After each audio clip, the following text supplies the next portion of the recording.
Welcome to Washington Today on C-SPAN Radio for Friday, December 16th, 2022. President Joe Biden talking about the new benefits available to veterans exposed to toxic chemicals. The president was at a National Guard center in Delaware named for his late son, Beau Biden, whose death from brain cancer the president believes could have been from his military service near burn pits in Iraq and Kosovo. The president saying, "I made it real clear to the United States Congress if they didn't pass this damn burn pit bill, I was going to go on holy war. Not a joke."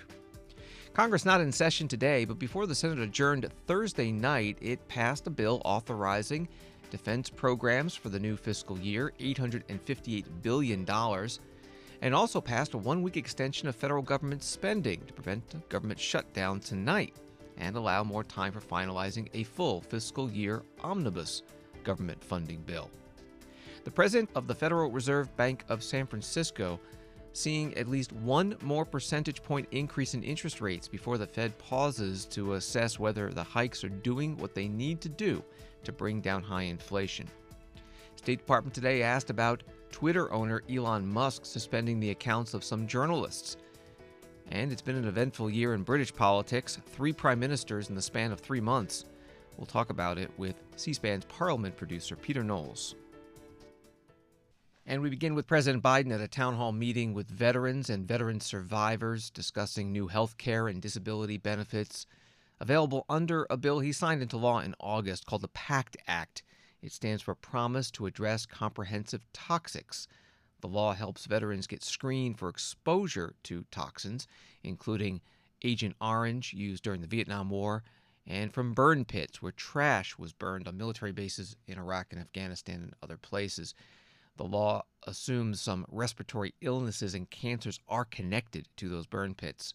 The president was at the National Guard and Reserve Center in Newcastle, Delaware, named for his late son, Beau Biden, who was a major in the Delaware National Guard and died of brain cancer in 2015. The president suggesting exposure to the burn pits during his service overseas may have been the cause.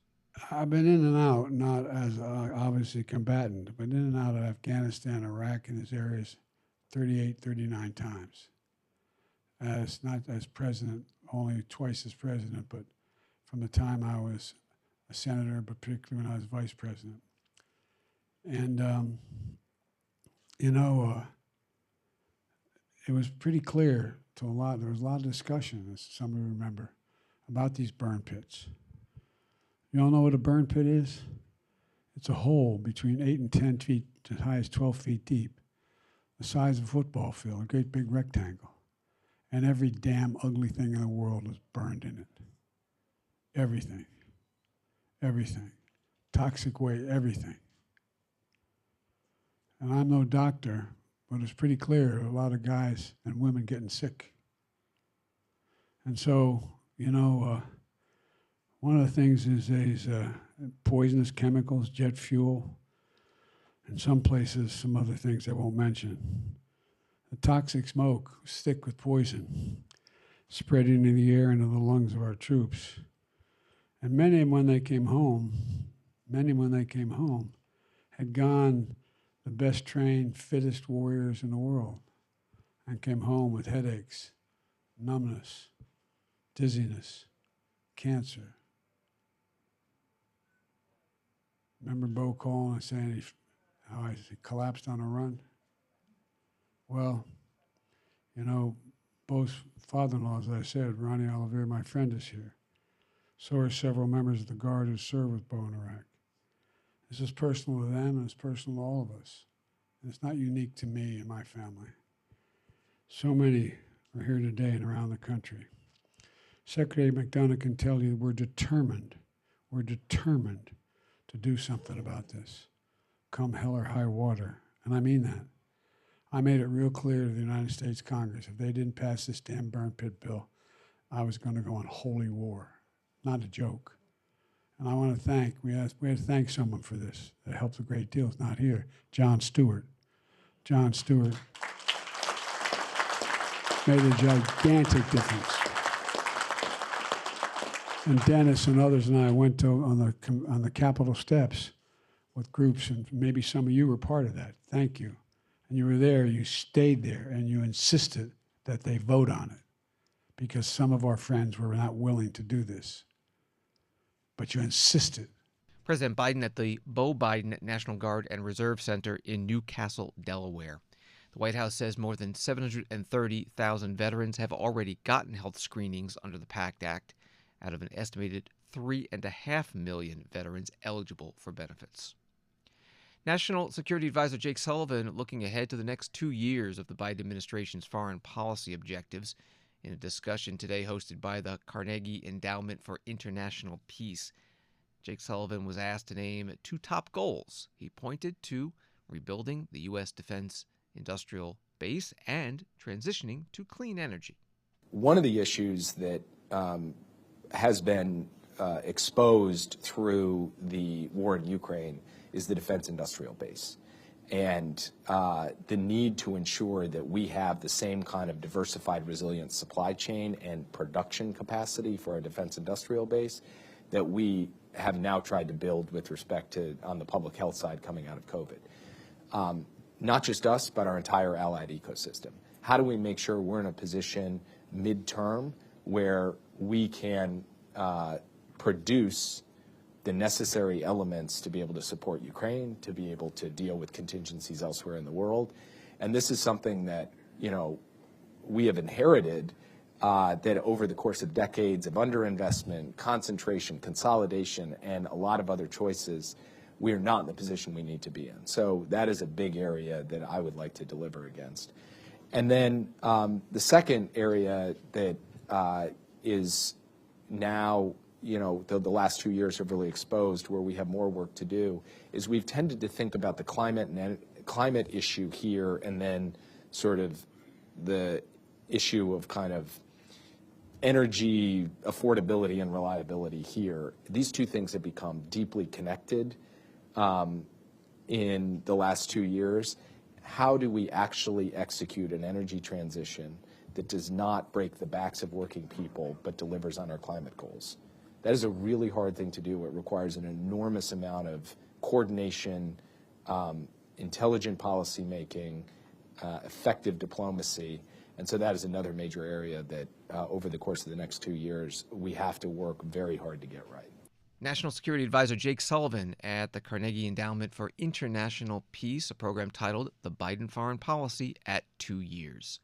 He mentioned the war in Ukraine. Associated Press reporting that Ukraine's capital came under one of the biggest attacks of the war on Friday, as Russia's invading forces fired dozens of missiles across the country, triggering widespread emergency power outages, Ukrainian officials said. Also today, Brittany Griner back home in Arizona after leaving a medical facility in Texas, and also posting her first public comments since her release from a Russian prison earlier this month in a prisoner exchange.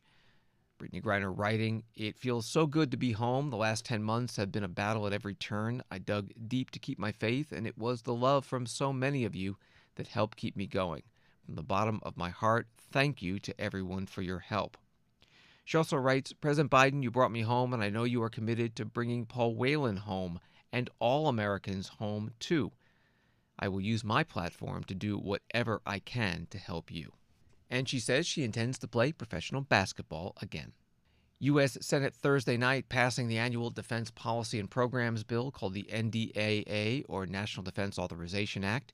The vote was 83-11. The House had passed it last week, so the bill now heads to President Biden's desk to be signed into law. It authorizes $858 billion. That's 5% or $45 billion more than the president requested. Ahead of the vote, the Senate Armed Services Committee ranking Republican James Inhofe of Oklahoma spoke on the Senate floor. The Armed Services Committee agreed almost unanimously to boost the President Biden's inadequate defense budget by $45 billion. This additional funding will address record-high inflation rates and ensure that we're able to implement the little blue book that we talk about all the time. It's worked very successfully in the past. It'll be working successfully long after I'm gone, too. So additional funding will address record-high inflation rates. We are ensured that we'll be able to implement the little blue book the way we have done it in the past. We need to prioritize defense. It's as simple as that. The NDAA addresses the national defense strategy and in concrete ways. We need to get this done, and we're going to get it done, and we'll get it done this evening. So I encourage all my colleagues to support this year's National Defense Authorization Bill, and let's extend our track record of getting this bill done, and let's show our troops that we love them and that we support them. Senator James Inhofe, Republican from Oklahoma, ranking member on the Armed Services Committee, Thursday night before the Senate passed the defense authorization bill. Ahead of the vote on final passage, there were a couple of amendments offered to the defense bill. None of those passed. One was from Senator Joe Manchin, Democrat from West Virginia, dealing with energy project permitting reform. We passed a piece of legislation that puts us on a two-path. You can walk and chew gum. You've got to have fossil. Now, if you're doing fossil, which is cleaner, that means carbon capture sequestration, we put billions of dollars in there for that. And on top of that, we put billions of dollars for methane, plugging old wells, abandoned mine lands. We're cleaning up everything. Tremendous.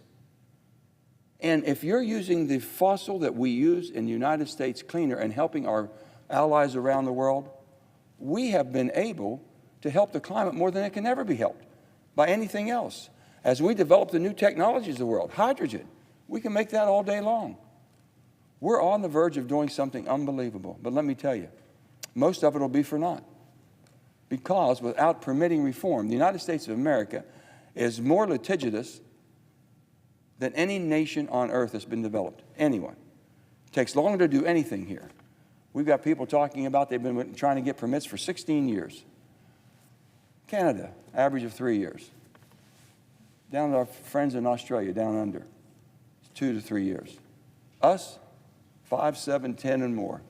This is a 10-year path we have. We've appropriated money in this piece of legislation for a 10-year path. A lot of the programs we want to do, whether it's building pipelines, whether it's building new transmission lines to carry the energy that we need, whether it's developing new, cleaner technologies, whether it's carrying pipelines that's carrying hydrogen and CO2, we have all of this that we need. That's all it's not going to happen. And I just can't believe it. And here's the thing I can't believe. All of my Republican friends, and I have worked with them, and I know they're upset in the politics that plays into this, but they're upset about the IRA. We did it through reconciliation. Well, it's the only vehicle we had. The only vehicle we had to do something that was monumental.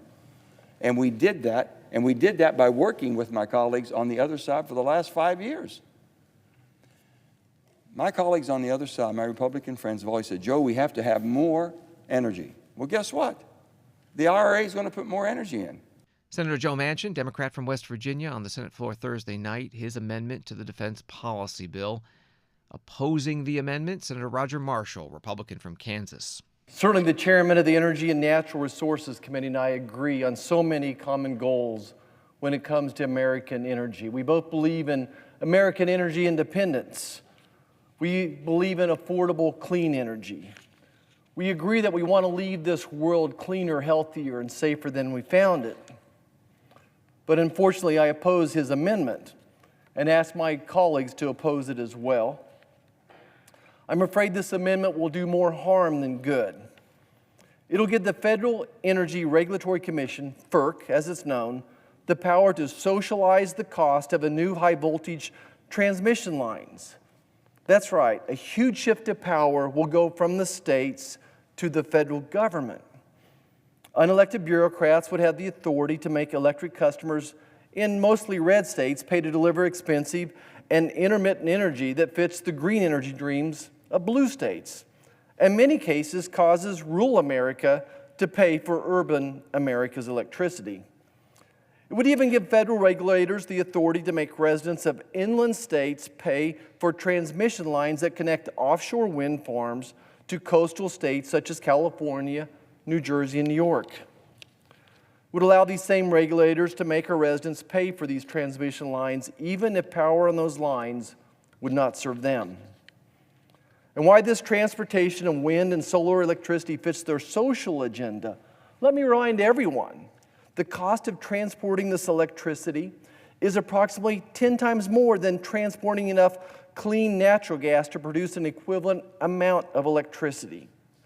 We need not only clean energy, We need affordable energy.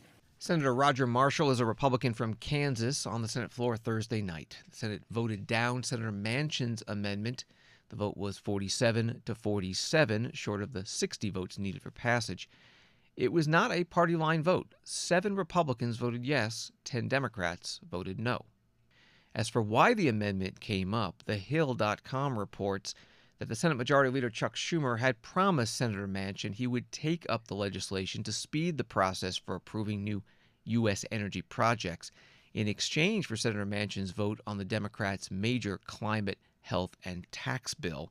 That's the bill that was passed through the budget reconciliation process earlier this year. The Senate Thursday night also joining the House in passing a one-week extension of federal government funding, known as the CR, or Continuing Resolution, that will prevent a government shutdown midnight tonight and gives Congress until next Friday, December 23rd, to pass something longer term. This week it was announced that a framework agreement for an omnibus spending bill to cover the full fiscal year has been agreed to by the top Democrat and Republican on the Senate Appropriations Committee and the top Democrat on the House Appropriations Committee. But the House Republicans are not on board, and some Senate Republicans also opposing it. Before the CR passed Thursday, Senator Mike Lee, Republican from Utah, offering an amendment that would turn the one-week CR into a 3-month CR to move negotiations for the full fiscal year spending to the next Congress. There seem to be people who want to make sure that all spending decisions are wrapped into one spending bill. Very often, those are wrapped together in one omnibus spending package and then held off until a day or two, sometimes just hours, before the government is set to shut down. That's when the magic happens. But it's not good magic, it's really bad magic.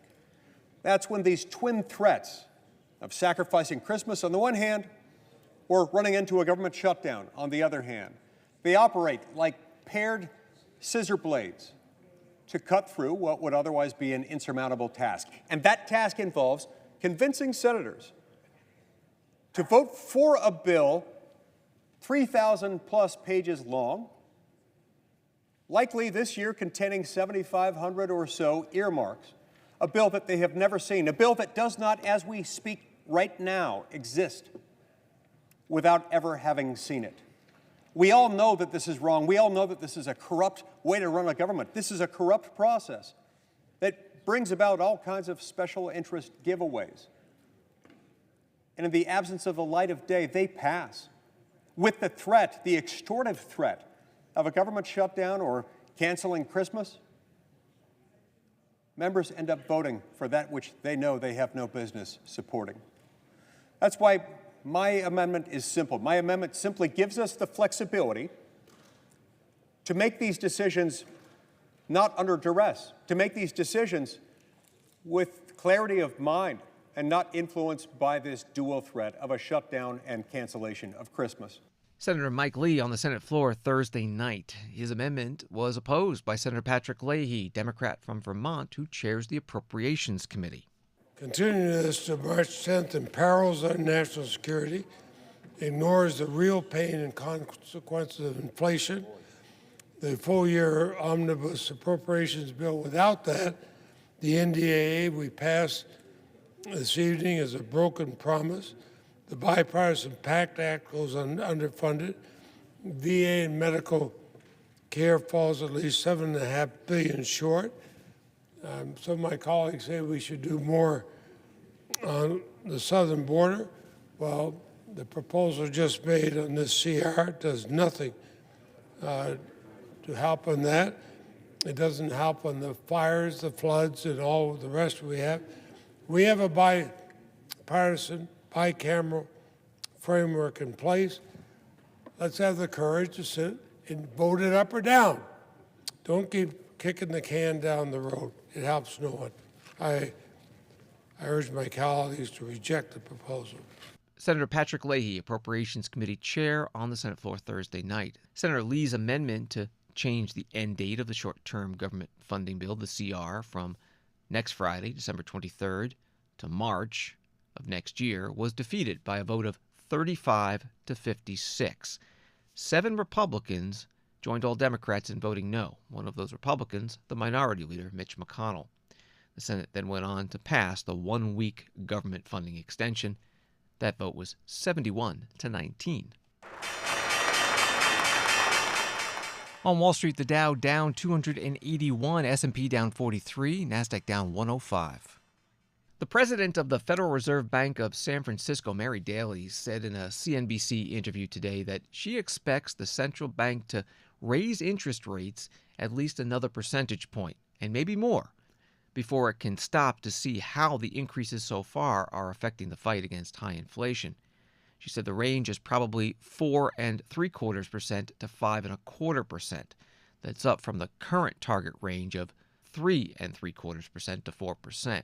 Mary Daly was later interviewed today by the American Enterprise Institute, C-SPAN covering that event, and she was asked how she and the other Federal Reserve Board members would know when to stop. Do you wait for the unemployment rate to hit a certain level and that tells you to stop? Or do you think to yourself, we've done a lot of tightening and we need to sit back and see whether the unemployment rate hits a level that we deem too high? So here's how I think about it. I think about it as we have to, and we put this in our FOMC statement in the November meeting, and we still have it still in there in December because this is how it works, right? We already have done a lot of tightening, cumulative tightening of monetary policy. So that's already in the pipeline, and we have more planned. So that's in the pipeline. Then we understand that monetary policy acts with a lag. We don't know how long those lags are, which is why the third part of that statement is so important that we put out, which is we will continue to watch the evolution of the economic and financial data. So we know there are lags, which means we can't wait till inflation gets to 2% before we stop tightening or stop raising rates. I mean, that would be the kind of unforced error that causes over tightening. We have to account for the lags, but we don't know what they are looking ahead. We have to watch the data to see where they are. So it's really experiential learning and looking at the whole dashboard of indicators. So the ones I look at are not just the headline numbers for unemployment and inflation, but what's going on in the labor market? What do quits look like? What does job finding look like? What happens to vacancies? Are there help wanted signs? Just, if you go out in your communities, are the help wanted signs coming down? And when you go to your favorite store, they have the normal hours you expect because they have full amounts of workers. That's a labor market sign. On the inflation side, do I see sales starting to reemerge at retail outlets? Do I see the price of things? There's a particular place I go for services for my haircut. They just keep crossing out the prices and writing in new ones. And when I see that stop happening, I'm like, okay, we're starting to get some relief on inflation. So there's a lot of published data we can look at, but this is where talking to people, being out there, it's really where the 12 reserve banks, the regional feds, people often wonder, why do we have those? Well, here's a really important reason we have them. We have people all over the nation in these 12 reserve banks talking to people who run businesses, who have nonprofits, who are workers and unions, and asking them, what is it like out there? How's it going? What's happening? And that gives us the forward-looking information we need to ensure that we do our best at not over-tightening or under-tightening. That's how I make my decision. Mary Daly, president of the Federal Reserve Bank of San Francisco, in an interview with the American Enterprise Institute. Washington Today continues in a moment. On Monday, the January 6th committee will hold its last meeting ahead of the Wednesday release of their final report on the attack on the U.S. Capitol. You can watch live beginning at 1 p.m. Eastern on C-SPAN, C-SPAN Now, or online at cspan.org. And be sure to watch all of the past hearings in their entirety, anytime, online at cspan.org/January6. Welcome back to Washington Today, which you can get as a podcast wherever you get your podcasts and on the C-SPAN Now mobile app. Members of Congress responding to Twitter owner Elon Musk suspending the accounts of several journalists Thursday night, including some from the New York Times, Washington Post, and CNN, because he says they shared location data, his location data, against Twitter guidelines. Congressman Richie Torres, Democrat from New York, tweeting, "Freedom of the press is protected by the rule of law, but endangered by the rule of Elon Musk." Congresswoman Marjorie Taylor Greene, Republican of Georgia, with this tweet, The same political activists in the press complaining about being banned for doxing and endangering Elon Musk's life also demanded that conservative Americans, President Trump, and my personal account be banned. They need to stop being political activists and just be press. The State Department's deputy spokesperson Vedant Patel asked about this. I have a question on Elon Musk. He's getting backlash for having suspended, Twitter has suspended several accounts of American journalists. What message do you think that sends to the world? That in the United States, one would suppress journalist accounts? So let me say a couple of things. First, social media companies make their own independent decisions about content moderation, and I'm not going to comment on their specific private actions. But what I will say is that this department's support for free speech and freedom of the press is well documented, and it is certainly difficult to square how these removals are consistent with promoting free exchange. But again, social media companies make their own independent decisions on content moderation, and I'm just not going to speak to those actions. By the way, they suspended me with that explanation. Again, Saeed, our support for free speech and freedom of the press is well documented. State Department Deputy Spokesperson Vedant Patel at a briefing with reporters. The United Nations Undersecretary General for Global Communications, Melissa Fleming, saying she is deeply disturbed by the reports that journalists were being, as she puts it, arbitrarily suspended from Twitter. She said media freedom is not a toy. A free press is the cornerstone of democratic societies and a key tool in the fight against harmful disinformation. A story from CNN. A federal judge in Texas has put on hold for now the Biden administration's most recent attempt to end the so-called Remain in Mexico program. The ruling marks a setback in President Biden's efforts to end the controversial Trump-era policy, which sends certain non-Mexican citizens who entered the U.S. back to Mexico instead of detaining them or releasing them into the U.S. while their immigration proceedings played out. In June, the Supreme Court ruled 5-4 the Biden administration had the discretion to end the Remain in Mexico program, but the Supreme Court sent the case back to the lower court to consider whether the rollout of the October 2021 memo complied with the Administrative Procedure Act, which requires that agencies take certain procedural steps when implementing policy. That reporting from CNN. Immigration, one of the topics today in a program with Congresswoman-elect Monica De La Cruz, Republican from Texas, interviewed by Russ Contreras, justice and race reporter with Axios. Right now around the world, Christians are celebrating the birth of Christ. If you look at Matthew, the Holy Family had to leave their home in Bethlehem to go down to Egypt. They became refugees. Right now, on Christmas, there are a number of refugees not too far from where you live on the border there. You are a Christian woman. You've read the Bible. You know it very well. How do you balance the need for compassion for the stranger with the need for laws? You are someone that supported the wall, but you also have said we need more immigration judges. How do you balance that with your beliefs and what you have to do as your fiduciary responsibility as a lawmaker? Well, I can tell you this, as a mother of 2 children and a single mom at that, I understand how these mothers who are coming across, bringing their babies over here for the American dream. And I am compassionate to that. My heart really goes out to them all year round, but especially in this time of Christmas. And how I feel is that an open border is not compassionate legislation, because what an open border does is it gives the signal to people that they can come through the treacherous, very, very dangerous journey, not through a law-abiding way, but through the cartel, who we know takes advantage of women and children, very sadly raping women and children along the way. And that's what I want to stop. I believe that we need to have laws in place where we honor these immigrants in their journey and their desire to be part of the American dream. And that's why after I'm sworn in, I want to work in a bipartisan way for solutions for these immigrants to come in a compassionate and a way that honors them.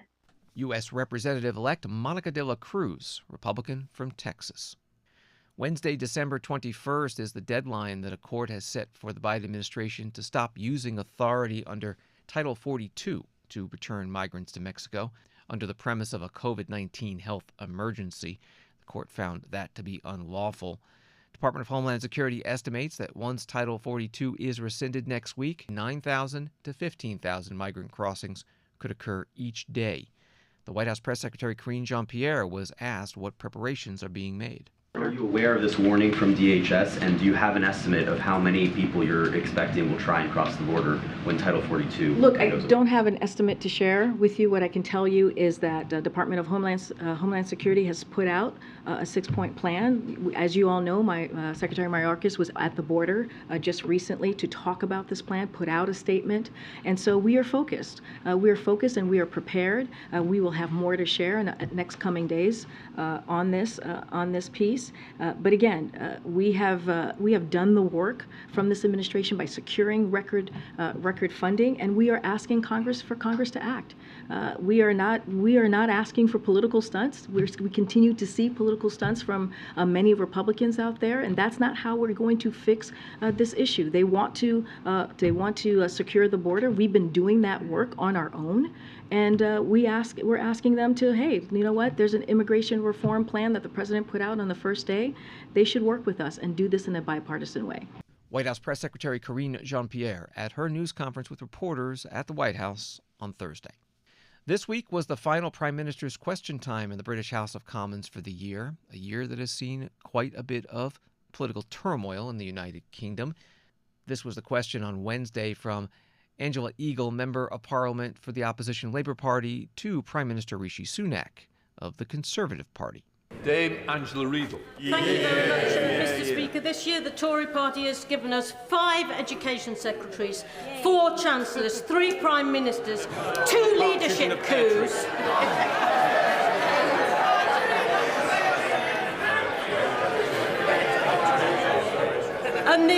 And Mr. Speaker, the Partridges had to sell the pear tree to pay the gas.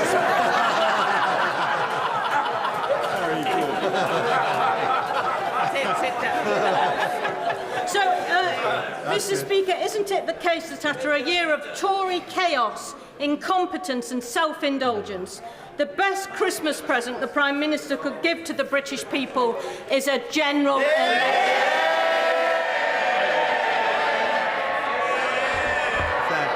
Mr. Speaker,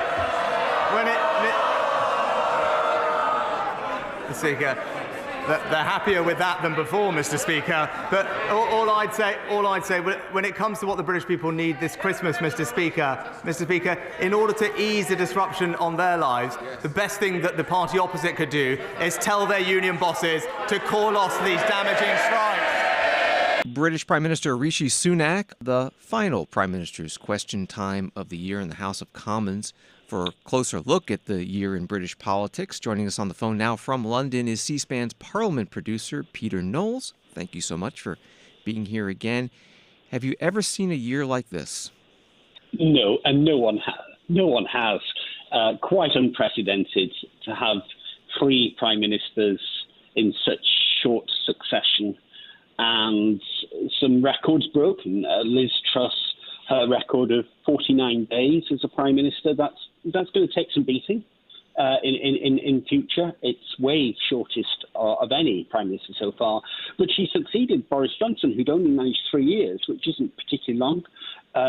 It has to be said, Rishi Sunak, at Prime Minister's Questions, the last one of the year, he hit 50 days. So he's already 1 day past Liz Truss's record. And there has been a sense of chaos in government, especially in September, October. But he's settling down. Rishi Sunak exudes calm and a fair degree of good humour, actually. And there is a sense that things have calmed down, but the list of problems, really big problems that the government faces, hasn't shrunk at all. The government faces a heap of trouble in the next few weeks and the next few months. What issues are dominating the agenda? The immediate one is strikes in the public sector.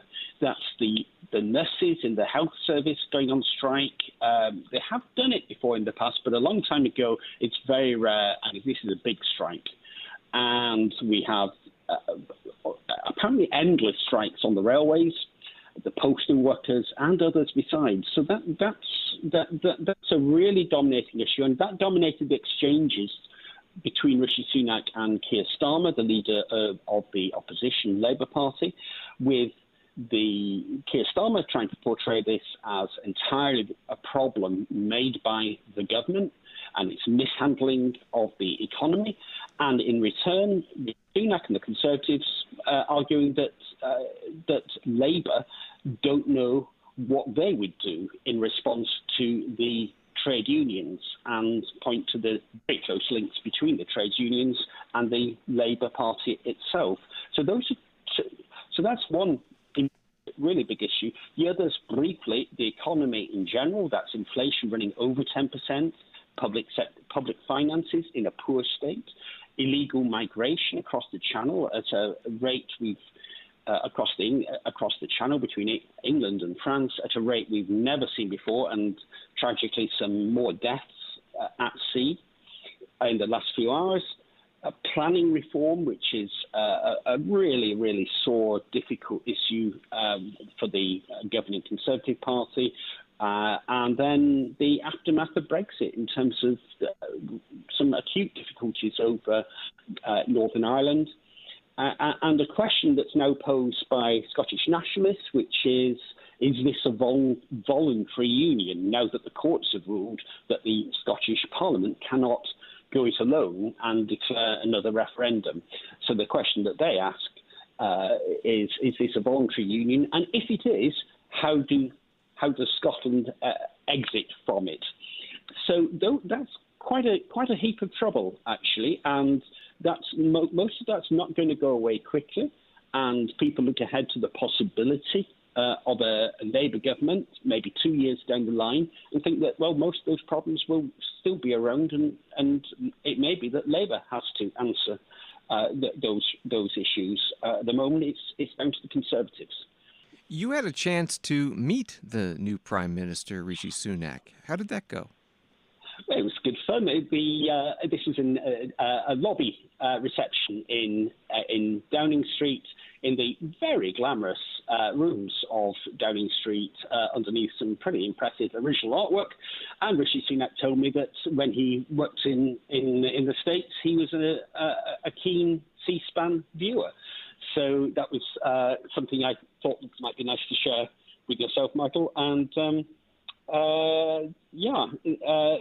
he was chatting to journalists from the lobby, and seemed he's very comfortable in those surroundings, and doesn't look the least bit frightened of talking to journalists, not at all. We're talking with C-SPAN's Parliament producer Peter Knowles in London. The new Prime Minister will be facing senior members of Parliament next week for the first time in the Liaison Committee. What issues are expected to come up there, and how is that different from Prime Minister's questions?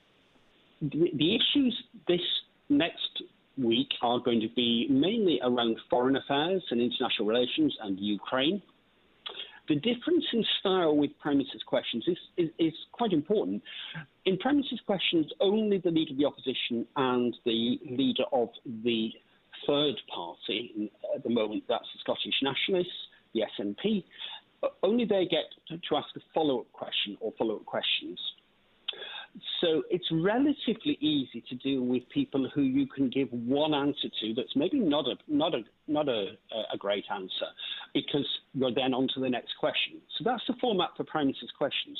We come to this committee, which is rather strangely called the Liaison Committee, and it's a group of all the senior committee chairs, and they're all of them allowed to ask follow-ups. So it has much much more potential to be difficult for the person answering the questions. The only Prime Minister I've seen who looked like they really actually enjoyed being there at this committee was Tony Blair.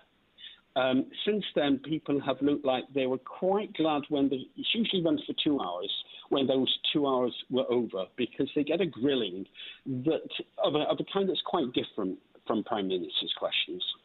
On another issue regarding the British government, but not the Parliament, there's a documentary that's making some waves here in the U.S. with Harry and Meghan. How is that playing in the U.K.? Yeah, that's an interesting one. A lot of people have watched it. Far more people haven't watched it, but it's talked about everywhere in the newspapers. It divides opinion. Some recent opinion polling that was done with a reasonable sized sample suggested that there was quite a hefty proportion of the public don't like Harry and Meghan's story, are not appreciative of them telling it. Well, they might think, well, that's because they're being led in a certain direction by the popular press in the UK. The royal families, the working royal families' response to this has been to say nothing, to get on with being out and about in public, doing the kind of things that they do. So within an hour or two of Prime Minister's questions, the King Charles III, he was in Parliament visiting Westminster Hall for the unveiling of a plaque remembering the lying in state of his mother, the late Queen Elizabeth, and unveiling a gift from parliamentarians to the late Queen, marking her 70 years on the throne. So the working royal family are just getting on with it and seeing if it works to say nothing. And so that's how things stand. But sure, when you talk to people do take sides. Many conversations in pubs and elsewhere are people jumping to one side or the other. The Sussexes or the Waleses, it's going to be a topic right through Christmas and beyond, I'm sure. Peter Knowles is C-SPAN's Parliament producer, joining us from London. Thank you very much. Thank you. You can listen to the final Prime Minister's Question Time from the British House of Commons in London, replayed Sunday at 9 p.m. Eastern on C-SPAN Radio. Various news reports today that President Joe Biden plans to name former Congressman Joe Kennedy III, Democrat from Massachusetts, as special envoy to Northern Ireland. That post has been vacant since January 2021, when Mick Mulvaney stepped down at the end of the Trump administration. Thanks for listening to Washington Today. Sign up for C-SPAN's evening newsletter word for word to get the stories being talked about in Washington sent to your inbox every day. Subscribe at c-span.org/connect. Have a good night and weekend.